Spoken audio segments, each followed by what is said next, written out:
saja Tuhan, jalan damai bagiku. Aku selamat dan sentosa hanya oleh darah-Mu. Aku ingin ikuti jejak dan mengasihi padamu. Dalam Engkau juru selamat, ku bahagia penuh. Shalom saudara yang terkasih di dalam nama Yesus Kristus. Firman Tuhan untuk kita pada hari ini dari Lukas 5 ayat 11. Dan sesudah mereka menghela perahu-perahunya ke darat, mereka pun meninggalkan segala sesuatu, lalu mengikut Yesus. Simon Petrus dan rekan-rekannya adalah nelayan sejati. Mereka bekerja sepanjang malam untuk menangkap ikan. Sayang, mereka tidak menghasilkan apa-apa. Sebab itulah Yesus memerintahkan agar mereka kembali menjala. Sebenarnya, pendapat Yesus tidak terlalu ditanggapi terlalu positif dari Petrus. Karena malam adalah waktu terbaik untuk menangkap ikan. Lalu kenapa harus menjala di siang hari, bila malam hari saja mereka tidak mendapat ikan? Sementara yang mengutus adalah seorang anak tukang kayu. Mana mungkin ia lebih tahu tentang menangkap ikan dibanding seorang nelayan yang sudah berpengalaman di bidangnya. Namun ketika Petrus akhirnya menuruti perkataan Yesus, ia melihat keajaiban. Ikan sangat banyak dan jala hingga hampir robek. Bahkan butuh bantuan perahu lain untuk menampung ikan-ikan tersebut. Petrus semula mengira dirinya adalah nelayan yang handal. Tetapi kemudian ia melihat kuasa Yesus atas alam, atas danau, dan atas ikan. Kesadaran ini menjadi titik balik yang menghasilkan keputusan besar dalam hidup Petrus. Ia mengikut Yesus dan arah hidupnya pun berubah.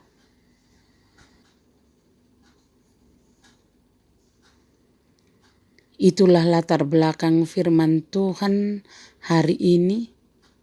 Dan sesudah mereka menghela perahu-perahunya ke darat, mereka pun meninggalkan segala sesuatu, lalu mengikut Yesus.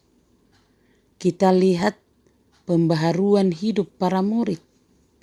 Mereka bukannya pergi untuk mencari pasar, di mana mereka bisa menjual ikan-ikan itu, sehingga bisa mendapat keuntungan besar dari mujizat tadi. Melainkan meninggalkan segala sesuatu, lalu mengikut Yesus. Apakah yang terjadi? Orang-orang yang menerima Yesus di dalam dirinya, mereka lebih bersemangat untuk melayani kepentingan Kristus daripada mencari keuntungan duniawi bagi diri mereka sendiri. Walaupun saat itu pekerjaan mereka sedang mendapat untung besar dan keberhasilan saat itu tidak pernah mereka alami sebelumnya. Saat di mana harta bertambah banyak, hati kita biasanya melekat padanya. Tetapi murid itu meninggalkan segala kekayaan itu untuk melayani Kristus. Ini merupakan perbuatan yang patut disyukuri. Kesadaran akan kemahakuasaan Tuhan dan ketidakmampuan diri akan membuat orang datang kepada Tuhan. Maka bila kegagalan sedang menerpa kita secara beruntun, sehingga kita seolah merasa tidak mampu berdiri lagi, mungkin itulah saatnya kita harus datang pada Tuhan. Jangan keraskan hati dan menganggap bahwa kita cukup mampu menyelesaikan masalah kita. Rendahkanlah hati dan persilahkanlah Tuhan untuk menyatakan kuasa dan karyanya dalam hidup kita. Niscaya kasih karunia-Nya akan turun atas kita. Marilah kita mensyukuri kesempatan dan kepercayaan istimewa yang Allah anugerahkan kepada kita sebagai murid yang terkasih bagi Yesus. Marilah kita mengikut Dia. Amin. Terimalah berkat Tuhan, kasih karunia dan damai sejahtera dari Allah Bapa kita dan dari Tuhan Yesus Kristus menyertai saudara sekalian. Selamat beraktivitas. Salam sehat selalu. Tuhan Yesus memberkati. Ikut dan menyangkal diri